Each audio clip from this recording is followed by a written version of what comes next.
Okay, so last time we started talking about binary compounds, and we talked about how we can recognize names of binary compounds, and we said that um, what you need to do is look for two words, okay? Look for the name of an element in the first word, and then look for the ending "ide" following the stem of the name of an element in the second word. And then you may see some prefixes before the names of the elements. So it could be di, tri, tetra, penta, hexa, and so on for either one of those two words. Okay? And so we looked at some examples. We said that ethyl acetate, this ending right here is wrong, so that can't be binary. Okay. Um, Ammonium, there is no element called ammonium. So in fact, you already know that ammonium is a polyatomic ion. So that has at least ammonium and a chloride ion, so that's not a binary compound. Phosphate, the eighth ending tells you that's not a binary compound. Here you have the name of an element, magnesium, and the stem of the name of another element, chlorine. The ending of the name ends in "ide." It was changed to "ide," so magnesium chloride is a binary compound.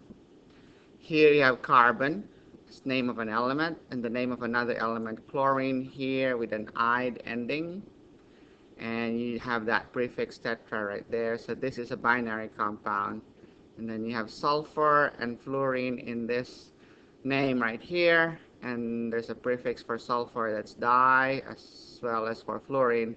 And the ending is "ide." So that's how you can tell if you're dealing with a binary compound given the name.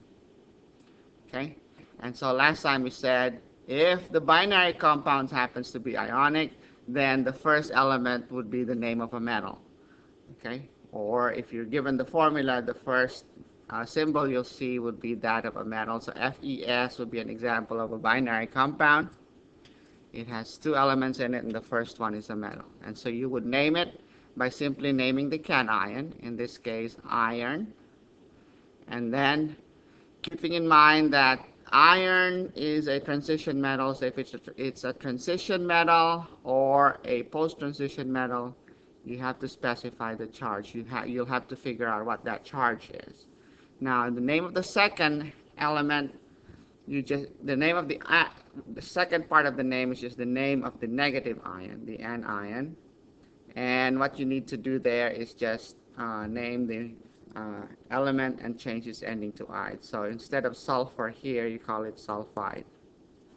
And then to figure out what that charge would be, you look at the negative ion, you say negative ion here is the ion that you get from sulfur, the monatomic ion. So sulfide, you go to your periodic table, you find that it belongs to group 6A, so this is one of those things you're expected to know. Sulfide is S with a -2 charge, so that means the iron here must have a +2 charge. So the name would be iron, Roman numeral 2, sulfide.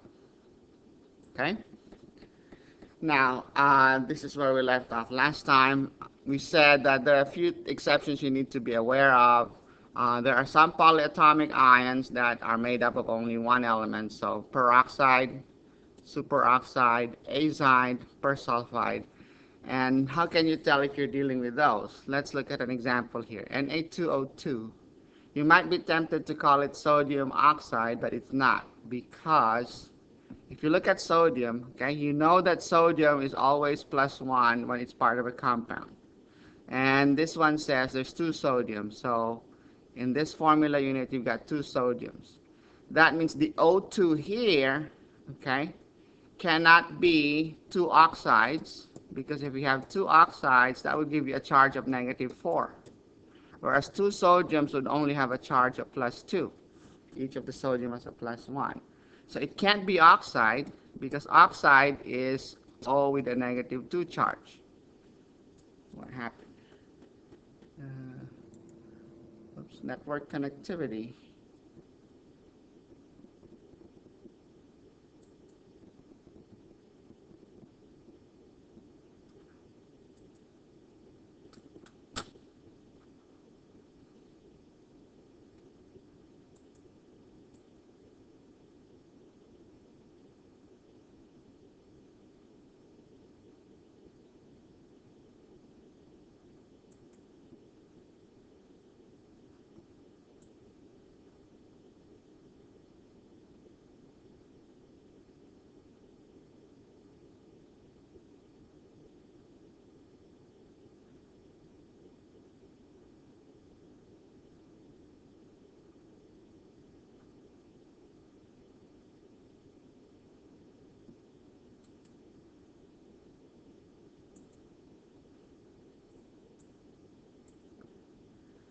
Okay, so let me just repeat this slide since we got cut off. Like I said, if you're dealing with a binary ionic compound, you need to be alert to formulas that have an O2 in them, N3, or S with a S2. Okay, because in those cases, it's possible that the negative ion is not oxide, nitride, or sulfide. Okay, so if you see that O2, that becomes a question. Are we dealing with two oxides, or are we dealing with a peroxide, or are we dealing with a superoxide? And the only way to know that is to figure out the charges. You need to make sure that your total charges add up to zero. And so this example I had here, okay, sodium peroxide, let's repeat that. Sodium peroxide, you know that sodium is always going to be +1 if it's part of a compound. So the formula here says you've got two sodiums. So that means the total negative charge has to be -2. So these two oxygens together must have a charge of -2. So that must be peroxide. So the name of this compound is sodium peroxide, not sodium oxide. Because if it was sodium oxide, the formula would have been, okay, if you know sodium is +1, oxide is -2, then you're going to need two sodiums for every oxide. So the formula would have been Na2O. So sodium oxide would be Na2O, but Na2O2 is sodium peroxide. Okay? So that's something you just need to be alert to. Azide is another example. Okay, NaN3. Okay, you know that sodium, since this is part of a compound, is +1. So this N3 right here must be -1. Okay, so you must be dealing with a polyatomic ion that has 3 nitrogens in it and a charge of -1. This is called the azide ion. So this is called sodium azide. Okay, so you name the cation, which is sodium, and you name the anion, and the anion in this case is called azide. Now, this is different from sodium nitride. Okay, sodium is +1. Nitride, the monatomic ion, is nitrogen with a -3 charge. So this is nitride. Okay, so sodium nitride is Na3N. You're going to need 3 of these. And you're going to need 1 of that in 1 formula unit of sodium nitride. So Na3N is called sodium nitride. Incidentally, just for your information, sodium azide, this is the compound that is found in airbags. What happens is, if you get into an accident, what happens is an electrical spark will trigger the decomposition of this compound. So this compound will react. Okay, sodium azide will give you sodium plus nitrogen gas, and this nitrogen gas is what inflates the airbag in your car. Okay. All right. So let's move on to reading binary formulas. So this time, for binary molecular compounds. If it's binary molecular, okay, and how can you tell if it's molecular? The first element is not a metal, so both elements are non-metals. What you need to do is you need to state a prefix that corresponds to the subscript of the first element. You don't state the prefix if the subscript is 1. Then you name the first element. Then for the second word, you put a prefix that corresponds to the subscript of the second element. But if the subscript is 1, you don't put a prefix. And then finally, for that second word, you state the name of the second element, but you change the ending to IDE. Your prefixes corresponding to the subscripts are di for 2, tri for 3, tetra for 4, penta for 5, hexa for 6, hepta for 7, octa for 8, nona for 9, and deca for 10. Okay, so most of this you should be familiar with. Perhaps maybe tetra is not very familiar. A good way to remember tetra is 4 is if you've ever played a game called Tetris. It's a game of 4 blocks. All the blocks in Tetris all the groups of blocks in Tetris come in sets of 4. So you remember your Tetris game? You have these blocks, and you have this. It's all 4 blocks. Okay. Penta, good way to remember a pentagon. It's a 5-sided building. So in this example right here, I have a binary formula. How do I know this is binary? It's got 2 elements, okay, phosphorus and oxygen. So how would I name this? Well, first I say, okay, this is binary, and then next thing I ask myself, is this ionic or molecular? I don't see a metal. Phosphorus is a nonmetal, oxygen is a nonmetal, so I know that this is molecular. So the rule for molecular compounds apply here. So I'm going to say, all right, the first name is phosphorus. Okay, the first element. And then the second element is oxygen. So that means I have to write oxygen, except that I replace the ending with I. So instead of oxygen, I say oxide. Since this is binary, it's binary and molecular, I use prefixes to indicate what the subscripts are. So 4 means I would write tetra in front of phosphorus. And 10, the prefix for 10 is deca. So I say deca oxide. But in general, when you have an ending of A in the prefix and an O as the first letter of the word, you drop the A. So instead of saying deca oxide, you say decoxide. So tetraphosphorus decoxide. Okay, so that's the name of that compound. Let me give you another example. Let's say you have Cl2O. Okay. Then you would say, all right, this is binary, this is molecular. So name the first element, chlorine. Name the second element, but change the ending to "ide." So instead of oxygen, I say oxide.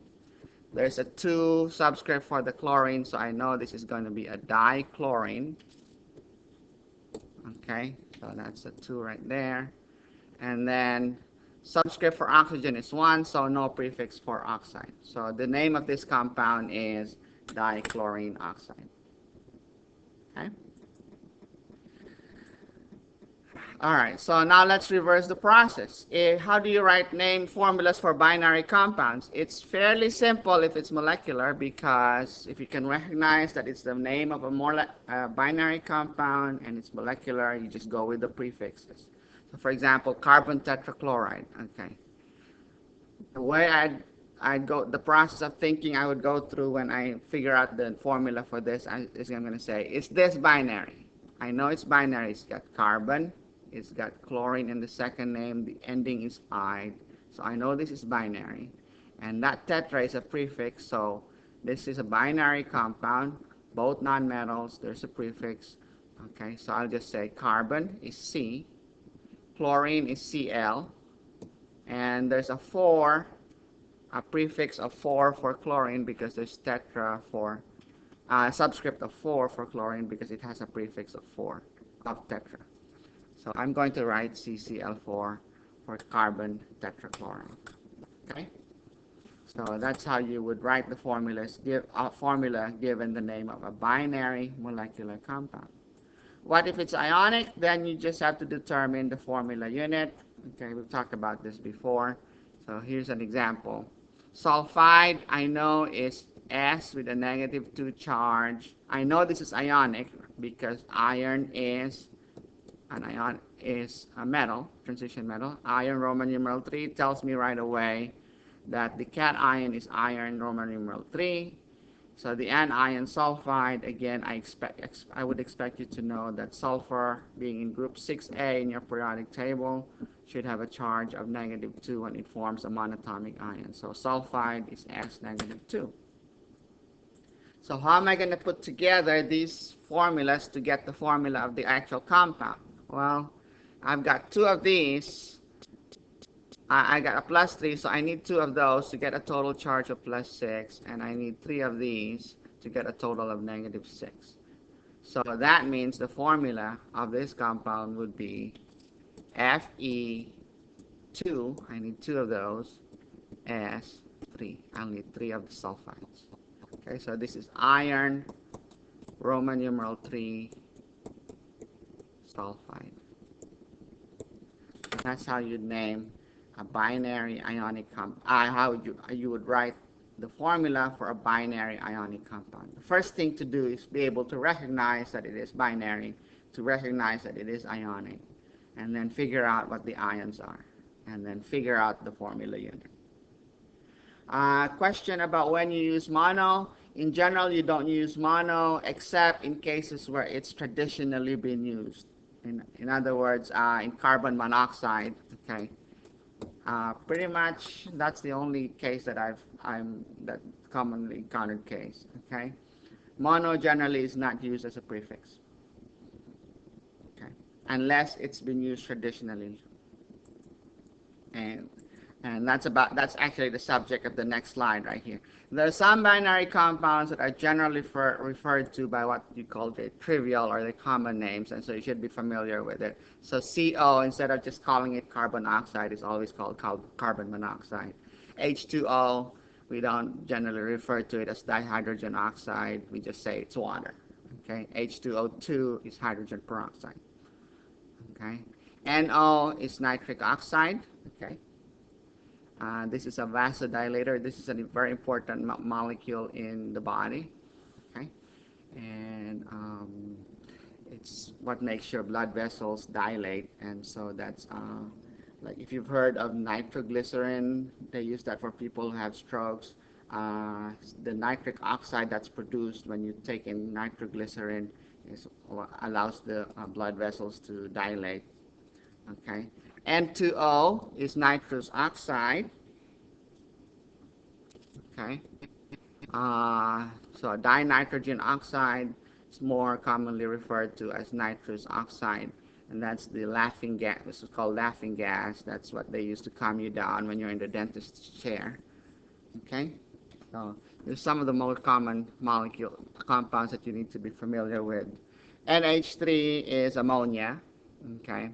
And so that's a gas under ordinary conditions. You can dissolve it in water to make window cleaner, Windex. Okay, so the characteristic smell that you get when you spray Windex is due to ammonia gas. Okay, PH3 is phosphine, ASH3 is arsine. You'll notice nitrogen, phosphorus, and arsenic are in the same column in your periodic table. N2H4 is called hydrazine. That's used as a rocket fuel. And then CH4 is methane. Okay, that's the major component of natural gas. Okay, these other ones are silane, SiH4, germane, GH4, phosphine, and arsine. They're not as common as these other ones. These other ones you should really memorize. It's so common that they're generally not referred to by the. They're generally just referred to by the common names. All right. So here's a summary of the rules regarding binary compounds. Okay. If you want to read the formula of a binary compound, first you must be able to recognize that it's a binary compound. Okay. So if it's a binary compound, then you check your periodic table. Is the first element a metal and the second element a nonmetal? If the answer is yes, then you're dealing with an ionic compound. And if you're dealing with an ionic compound, you just name the cation and then you name the anion. If it's not metal plus nonmetal, then you must be dealing with a molecular compound. So what you do is, write the prefix for the first element, name the first element, that would be your first word. Okay. Your second word would be the name of the second element with the name ending changed to ide, IDE, and then there's a prefix for the second element. If the subscript is not 1, this is going to be your second word. Right? And you just have to remember in the case of the ionic compounds, for the cation, you have to remember that you have to put a Roman numeral to indicate the charge of the cation if it's known to form more than just one cation. So if it's post-transition metal cation or post-transition, you have to specify the charge in Roman numerals. Okay? What if it's not a binary compound? Then we go on to our next lesson to figure out how to do it. All right, so let's just have a few questions here before we move on. Click a question. which of the following is the correct name for MgCl2? Here's Mg and here's Cl. Is it magnesium chloride, magnesium dichloride, magnesium chlorine, magnesium dichlorine?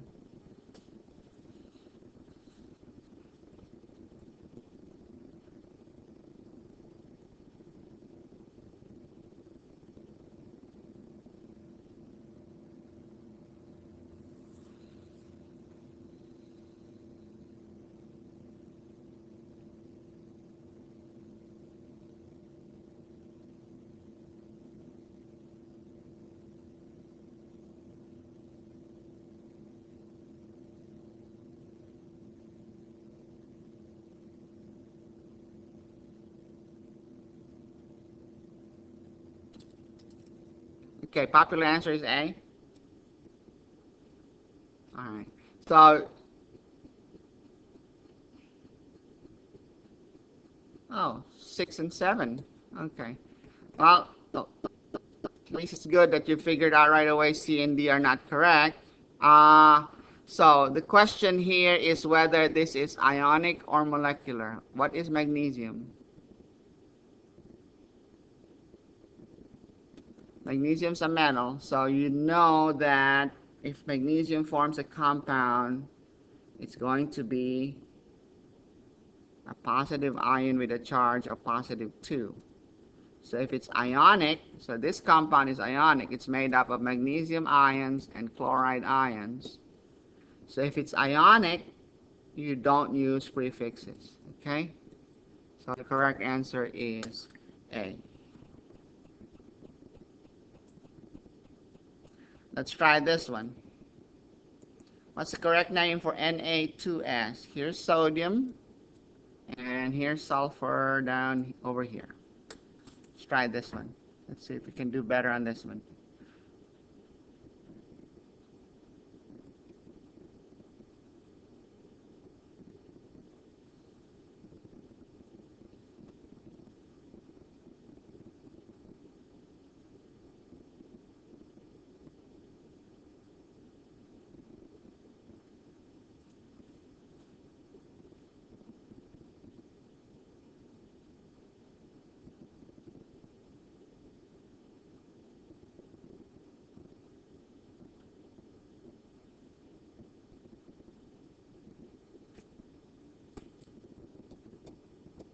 Okay, so popular answer again. Again, you can see "ite" and "ate" would be wrong. The ending has to be "ide," and popular answer is A. That's correct. This is an ionic compound. This is made up of sodium ions. So a formula unit of this has 2 sodium ions and 1 sulfide ion. So you can see sulfide.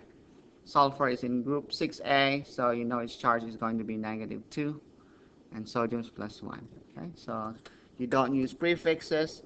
Because if you were to reverse this process, if I were to give you this name, then you're gonna say, okay, this is binary, this is ionic, so sodium is Na plus, sulfide is S-2. So if I have to put these two together, I'm gonna need 2 of those sodium, so it's gonna be Na2S. See, so you don't need to specify prefixes for ionic compounds because based on the charges, you can figure out what the subscripts are gonna be. Okay, but for molecular compounds, since you don't know that there are no charges involved, you'll have to be told what the subscripts are in the name. Let's try another one, CuCl2. Copper is over here, and chlorine is over here. So is it copper 2 chloride, copper 1 chloride, copper chloride 2, or copper 1 dichloride?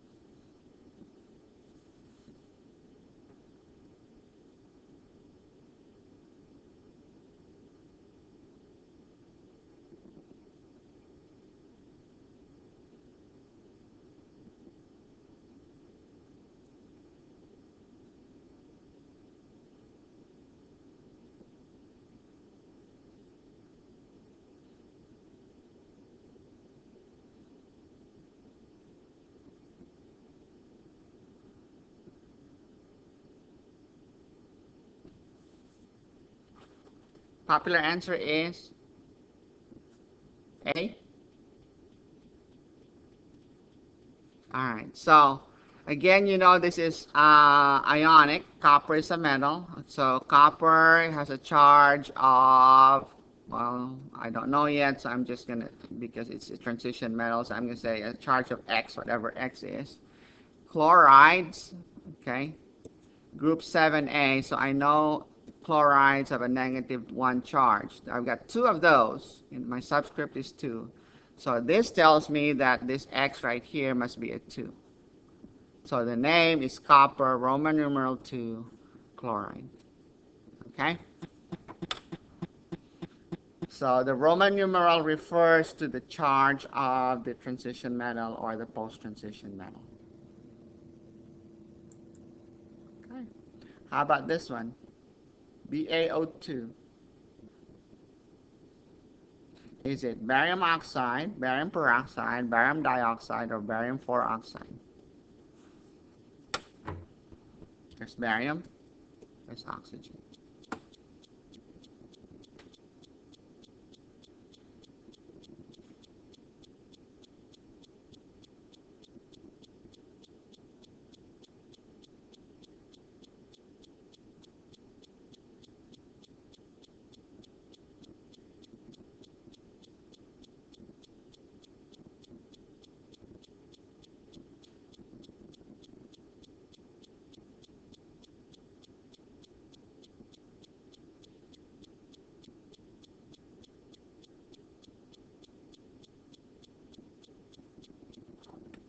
B and C, B and D. All right, let's take a look. I know that this is binary, right? And I know it's ionic. Barium is a metal, so I know my barium is +2. Okay, so the first name is going to be barium. And I always know it's +2, so it can't be barium 4. Barium belongs to group 2A. Okay, and all these metals here, alkaline earth metals, always have a charge of +2 if you find them in compounds. So barium's a +2, so it can't be D. Alright, and it's peroxide because if barium is +2, these two oxygens here together must have a -2 charge, and that's peroxide. So barium oxide would have been simply BaO because oxide is -2. So BaO would be barium oxide, but BaO2 in this case is barium peroxide. Okay. If you have a compound like this in the lab, you can heat it up. It will give you barium oxide and oxygen gas. You can use that in the lab to generate oxygen gas.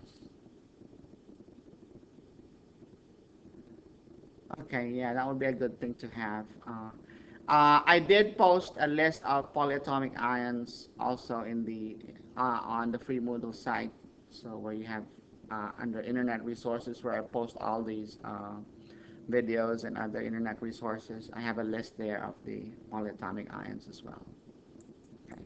How about this one? PCl5. What's the name of this compound? Here's phosphorus, and here's chlorine.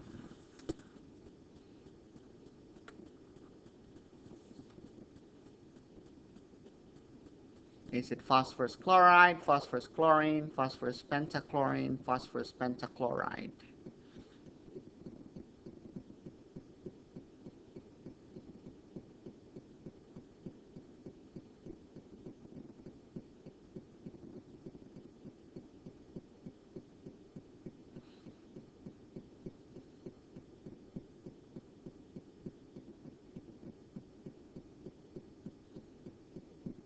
D? Very good. Uh, so I know that PCl5 is binary, and based on their location in the periodic table, I know that this is a molecular compound. So all I have to do is state the name of the first element, phosphorus, and since its subscript is 1, it has no prefix.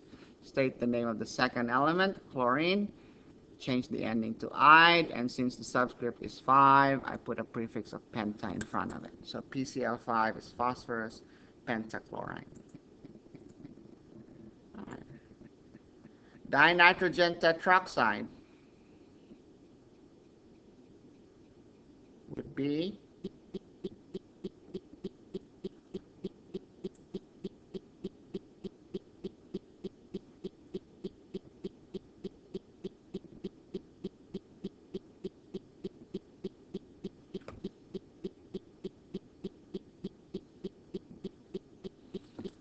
your nitrogen and your oxygen, ide ending, that tells me it's binary. Prefixes are di and tetra.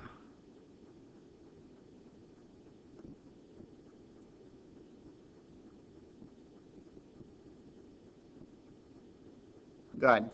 Very good. So it's not N2O4. So, but you don't say tetraoxide, you say tetroxide. Okay. So remember, if the prefix ends in A and the root word starts with O, you drop the A. Instead of saying tetraoxide, you say tetroxide. Okay. So this is more of the same. Let's just skip that one.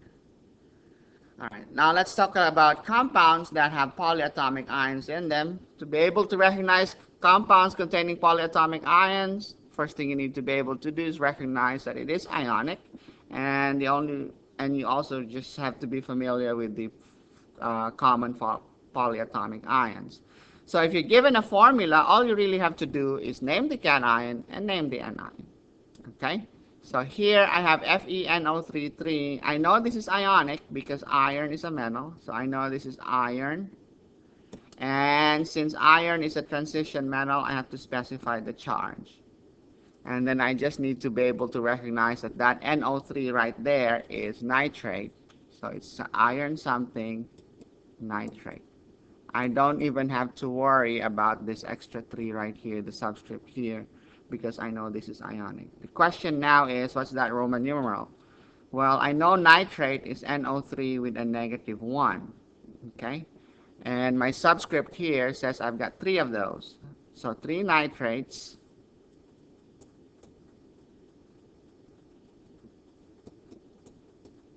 That's a total charge of -3. Okay, -1, -1, -1, and -3 charge. So this lone iron here that comes with the nitrate must have a charge of +3.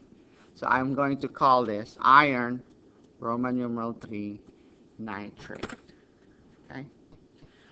Just for your information, you may see this referred to as ferric nitrate. This is the old way of naming it. Iron Roman numeral 3 is called ferric. Okay. And iron Roman numeral 2 is ferrous.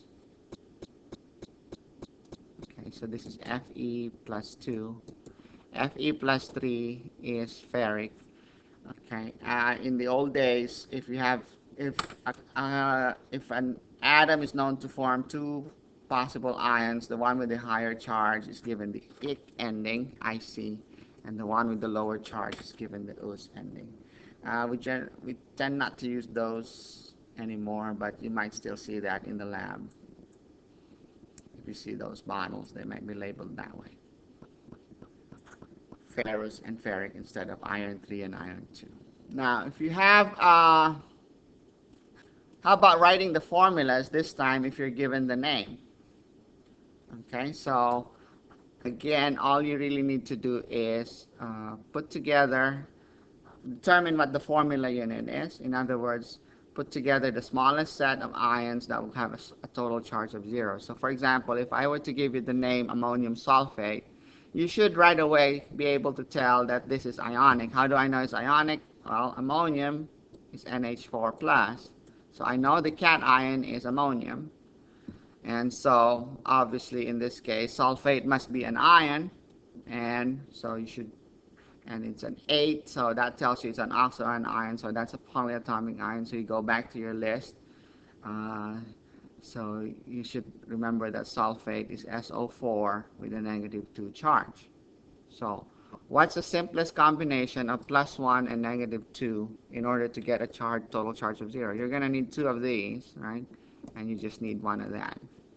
So you need a 2 +1s, and you need 1 -2. That would make up a formula unit, a total charge of 0. Okay, so the formula would be ammonium, okay, and then parenthesis 2. Note that when you're putting the formulas together to form the formula of the compound, you do not specify the charge anymore. So NH4 parenthesis 2, and you have SO4 after that. So you have, anytime you have more than 1 polyatomic ion in your formula unit, you have to put the whole thing in parentheses to indicate that you have two of the whole thing, not just, because if you write it like this, NH4 2 SO4, okay, that would mean 42 hydrogen, so that would be the wrong way of writing it. Okay, but if you only have one, like sulfate, you only have one, you don't put a 1 after it. It's not necessary, and it's not proper. Uh, that's not the proper way of writing it. Okay, so if you have a polyatomic ion with a subscript of 1, just write it as is. If it has a subscript of more than 1, put the whole thing in parentheses and then put the subscript outside the parentheses. Okay, so let's look at this one. K2CO3, what's the correct name for this? Is it dipotassium carbon trioxide, potassium carbide, dipotassium carbonate, or potassium carbonate?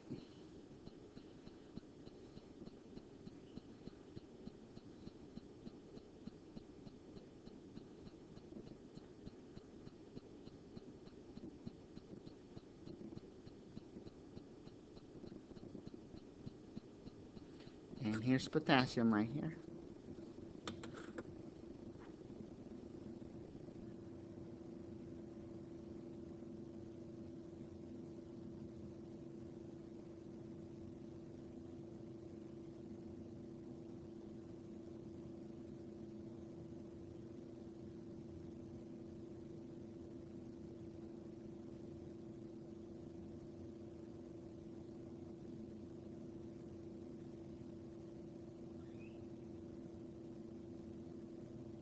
Okay, very good. No problem here.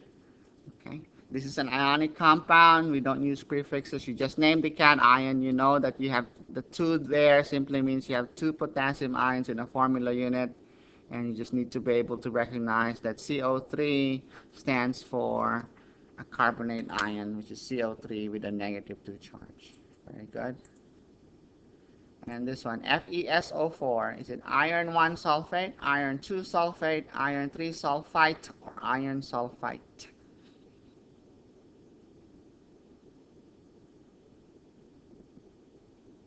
So you know that this is ionic.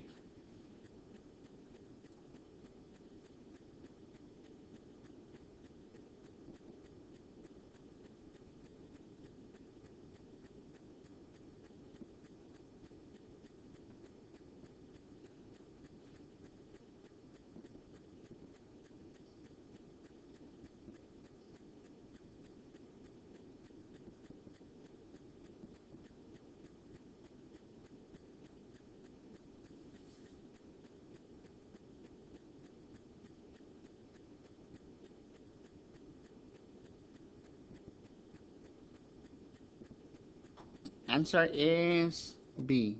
Very good. So sulfate, you should know, is SO4 with a negative 2 charge. So you can immediately rule out C and D. And you can also rule out D because you know iron should have a charge of, iron is a transition metal, so you have to specify the charge in Roman numerals. So if sulfate is negative 2, then iron must be plus 2. So iron Roman numeral 2 sulfate. Okay, sodium phosphate. Here's sodium.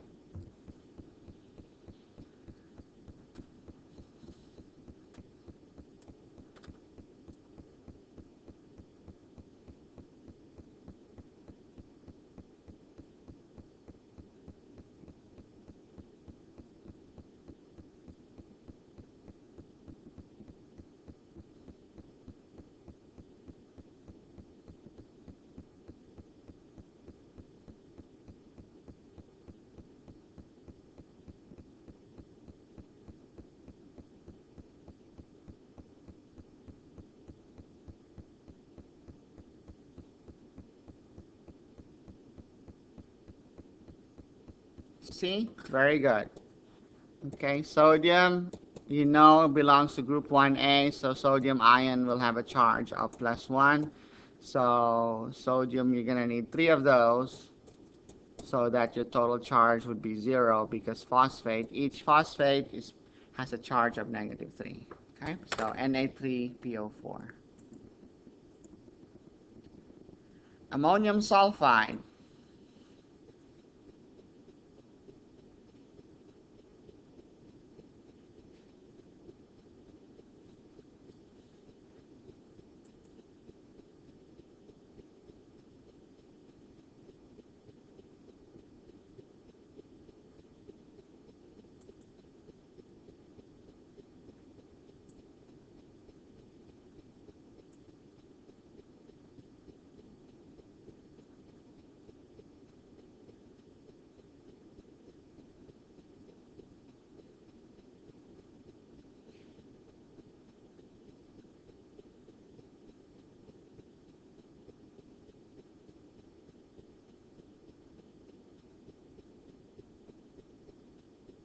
Okay, it's A. Very good.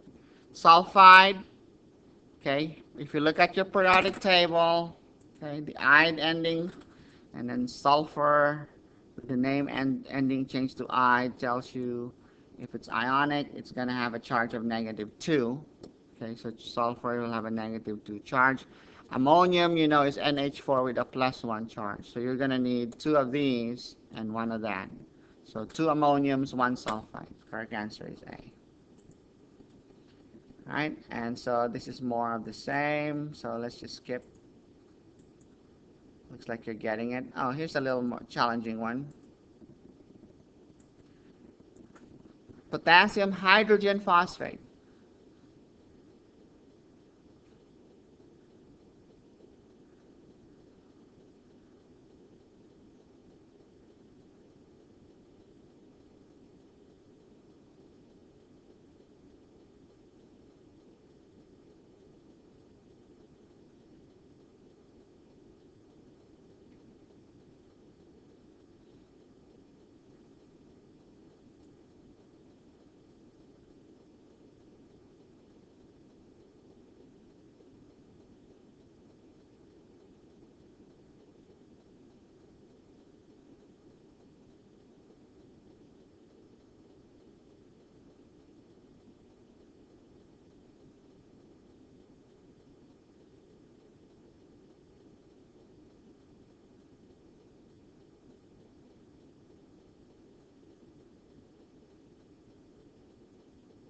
Okay.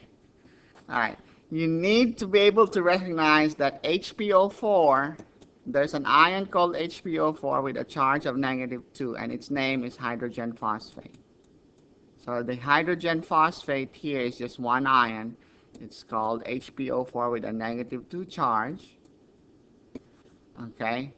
And so, if you want to combine that with potassium, how many potassiums are you going to need to match the -2 charge?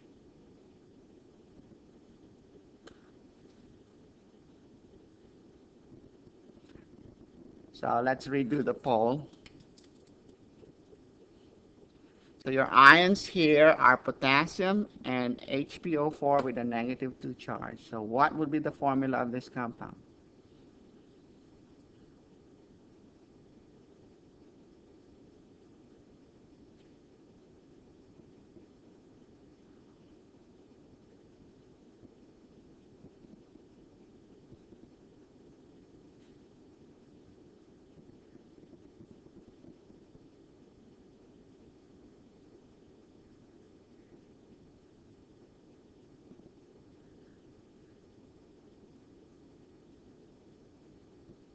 B, very good. Okay, so you just need to be alert to anions that have two-word names. Hydrogen phosphate. There's another ion called dihydrogen phosphate, H2PO4 with a -1. So C would be called potassium dihydrogen phosphate. Okay.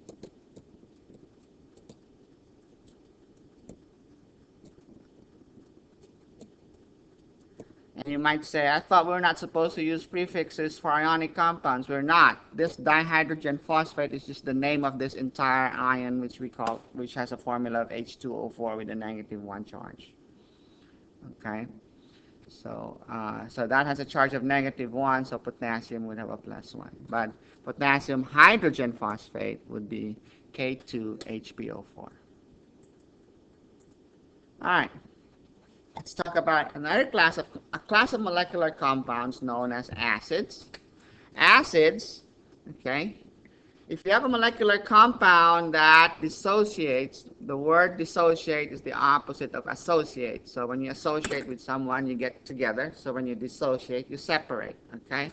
So if you have a compound that breaks up, so it dissociates, and one of the fragments that you get is H plus or hydrogen ion, then you have when you put it in water, then you have what's called an acid. Okay, so your H plus breaks off, and so what's left behind would be a negative ion. Okay. Now, because acids form ions when you put them in water, you can name them as though they were ionic. You simply say that the cation is hydrogen, and then you just name the anion that's left behind when the hydrogens are taken off For example, H2S, based on the rules we learned earlier, that's a binary molecular compound, so you can call it dihydrogen sulfide. But since it's an acid, if you put it in water, okay, your H2S, your H plus can break off, so two of the hydrogens can actually break off, and that leaves behind sulfur with a -2 charge, so this is sulfide. So you can also call this hydrogen sulfide. So H2S, you can call it dihydrogen sulfide or simply hydrogen sulfide. Okay, that's one characteristic of acids. You usually write, when you write the formula for acids, it usually starts with the hydrogen. Okay, and when you and when you put it in water, it's the H plus breaks off. Okay. Now you can also, there's an alternative way of naming acids. Instead of saying hydrogen and then the name of the anion, you can name it based on what the name of the anion is when all the hydrogen ions have broken off. Okay, so for example, okay, if you have HCl, you can call it hydrogen chloride, right? Or if your hydrogen's broken off, you're left with chloride. Okay. So if the anion name's in ide, you can also call it hydro something ic acid. So this would be called, HCl would be called hydrochloric acid. All right. So you have your hydro and your ic surrounding the stem of the name of the anion. So hydrochloric acid. If the name of the acid ends in 8, if the name of the anion ends in 8, then the acid can be called something ic acid. So you take the stem of the name of the anion and then just add ic acid to it. So hydrogen nitrate is also called nitric acid. So there's an ic ending, same stem, nitrate. Okay, so that becomes nitric acid. And then if the name ends of the anion ends in ite, then that's an ous acid. So for example, hydrogen nitrite, if you look at hydrogen nitrite here, okay, so you see the ending is ite, so I can call it nitrous acid.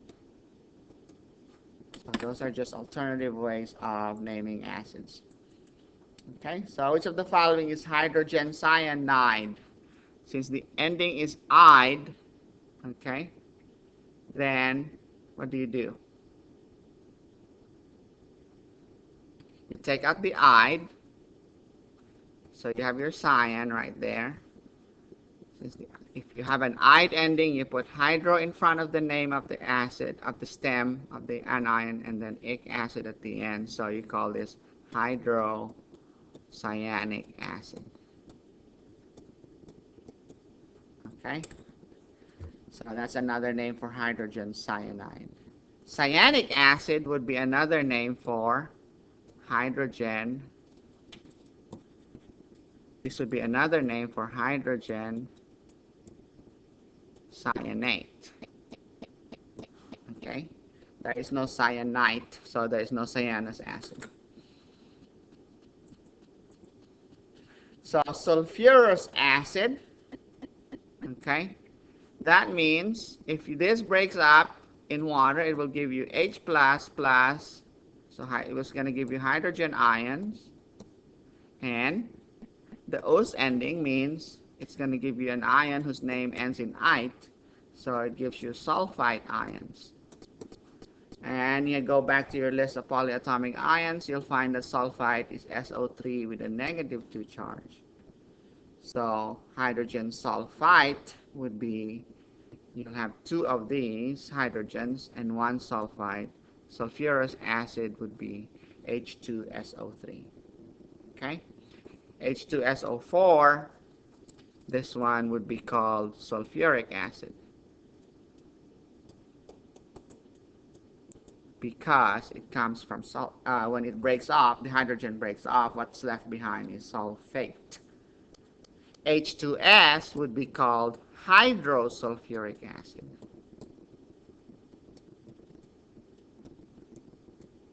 because when your hydrogens break off, you'll end up with sulfide ions. Okay, So SO4 with a -2 charge is sulfate. So 8 goes with ick, okay? Ite goes with us, okay? And ick with a hydro in front goes with ide, sulfide, okay? So S with a -2 charge is sulfide. So ick with a hydro in front goes with ide, okay? 8 ick, ite, us, and then hydro ick would be ide. So those are acids. Now, salts and bases. A salt is an ionic compound, except if the anion is oxide or hydroxide. So if the anion is hydroxide, then the compound is called a base.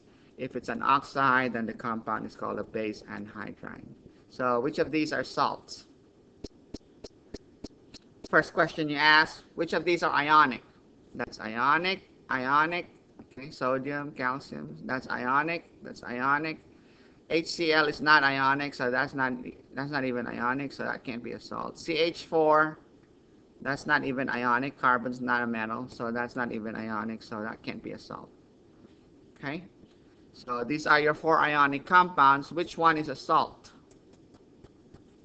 Then you look at the anion. Oxide, that's not a salt. Hydroxide, that's not a salt. So sodium chloride is a salt. Calcium carbonate is a salt. Okay? So when we use the word salt in chemistry, we do not necessarily mean sodium chloride. Sodium chloride is what you would call a common table salt, but any ionic compound, as long as the negative ion is not oxide, nor is it a hydroxide, then that would be a salt.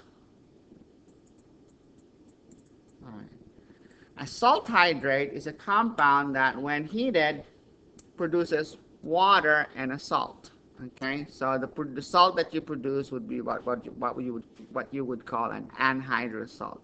The prefix "an" means no water. Okay, anhydrous means no water. Now, the formula of a salt hydrate is one of those formulas where you write a number within the formula that's not a subscript, like this one right here. There's a 7 in front of the H2O here, and there's a dot before that. Okay, so it's usually written this way: the formula of the anhydrous salt, a dot, and then a number, which is not written if it's 1, and then H2O. So that's the formula of hydrate. So this is an example. This is called magnesium sulfate. So the way you would name this is you would name the anhydrous salt. This is magnesium sulfate. And then that number right there in front of the H2O, the prefix puts a prefix, it corresponds to a prefix of hepta. So this compound is called magnesium sulfate heptahydrate. That's how you read the name of this compound. So you just name the salt and then add the something hydrate, where the something is a prefix corresponding to its coefficient in the formula. Okay? Now, when you say magnesium sulfate heptahydrate, that's really the same thing as magnesium sulfate, and then you have 7 of these H2Os in one formula unit. So that number right there, it's called the extent of hydration. The 7 here in this example. It tells you the ratio of the number of water molecules to the number of anhydrous salt formula units that you get if you were to heat this compound. So if you were to heat a magnesium sulfate heptahydrate, for every 7 water molecules I get 1 formula unit of magnesium sulfate. Okay, so hydrate is a compound. In other words, it's not wet. You don't see any water in there. The compound itself could be magnesium sulfate heptahydrate. If you want, you can write that formula like this: MgSO4H2O7. Okay, just, or you can write this as MgS. How many oxygens do we have? 4 plus 7, SO7, H14. Okay? That is a pure compound. If you see that solid, it's not going to be wet. It's a dry solid. Okay? But you can coax it into producing water by heating it. But by heating it, you break it up into two different compounds. You get magnesium sulfate and water. Okay? Now, what makes it a hydrate as opposed to just a mixture of salt and water? It's a compound. It has a very defined, a well-defined composition, definite composition. Remember our definition for a pure substance? So if you have a pure sample of magnesium sulfate heptahydrate, the ratio of water to magnesium sulfate that you can get upon heating will be well defined. And you'll be doing one of those experiments sometime later this semester. Okay, you'll verify that the amount of water you get to the amount of salt you get is going to be a fixed ratio. That tells us you're dealing with not just a plain mixture of water and salt, but an actual compound. So the water is actually part of the structure there. So this is a compound, okay, a pure compound. All right. So to read formulas of salt hydrate is pretty simple. You first name the anhydrous salt, and then you state the extent of hydration using Greek prefixes. The same prefixes we used before. This time you use mono. If there's no prefix, you use di, tri, tetra, penta, hexa, hepta, octa, nona, and deca. Now sometimes the prefix is 1/2. Okay. The extent of hydration is a fraction, like 1/2. That the prefix for that is hemi, like a hemisphere is half a sphere. Okay, or sesqui. Okay, sesqui means 3/2, like a sesquicentennial is 1.5 centuries. That's 150 years.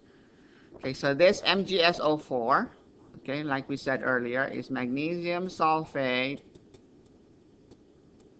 So that's the name of the anhydrous salt, and then the extent of hydration is 7, so we say heptahydrate. Okay? Now, CaSO4 dot 1/2 H2O, you call this calcium sulfate, and hemi is the prefix for 1/2. So this is called calcium sulfate hemihydrate. Okay?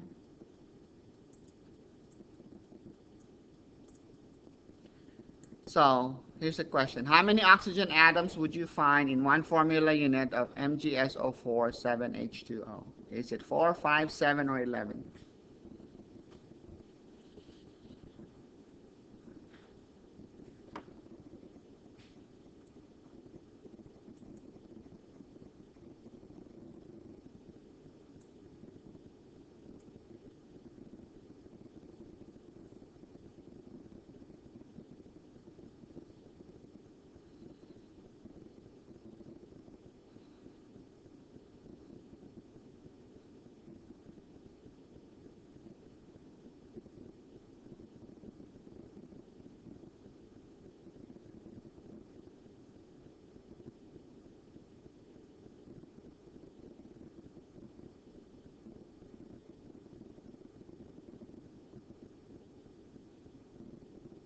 Okay, correct answer is 4 plus 7, that's 11.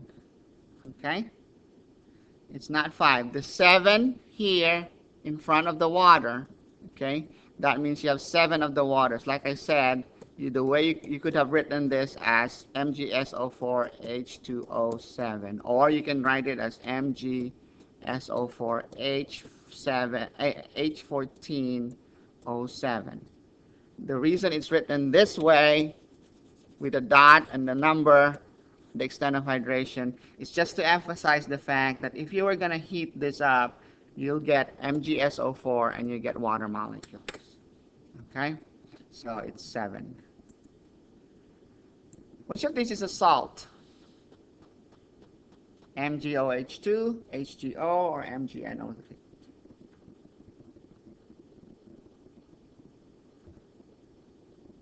Which one is a salt?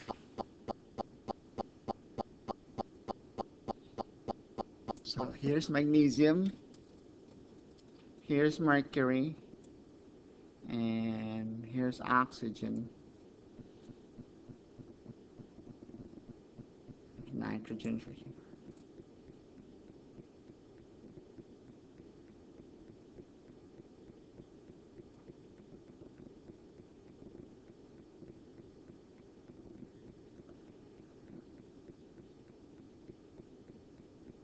Okay.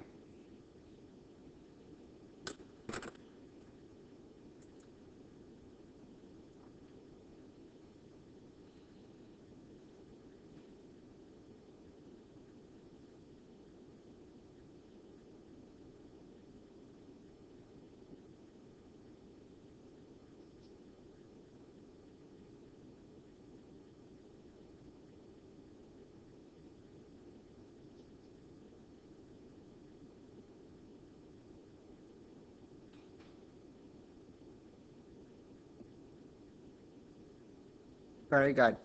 Okay. All of these are ionic except that this is an oxide, so that's a base anhydride. Okay. The compound is a base anhydride. And this is the hydroxide, so the compound, the OH minus, is hydroxide. So the compound is a base. Magnesium hydroxide is a base. That, by the way, is what you drink when you drink milk of magnesia. That's magnesium hydroxide. Which of these is a base? That should be an easy one.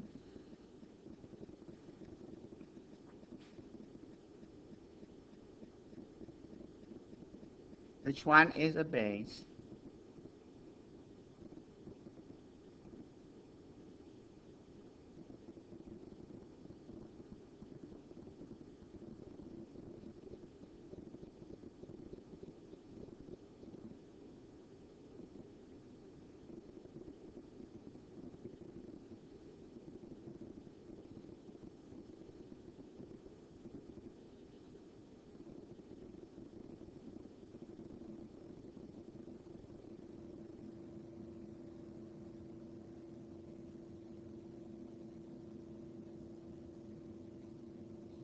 Very good.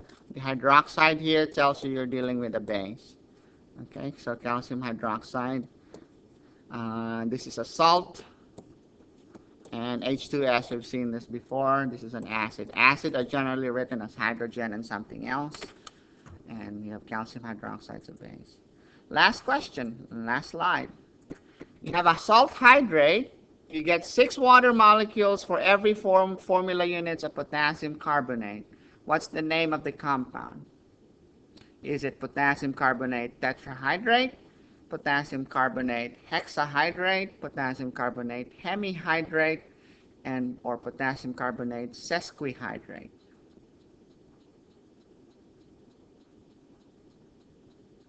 Six molecules of water for every 4 formula units of K2CO3.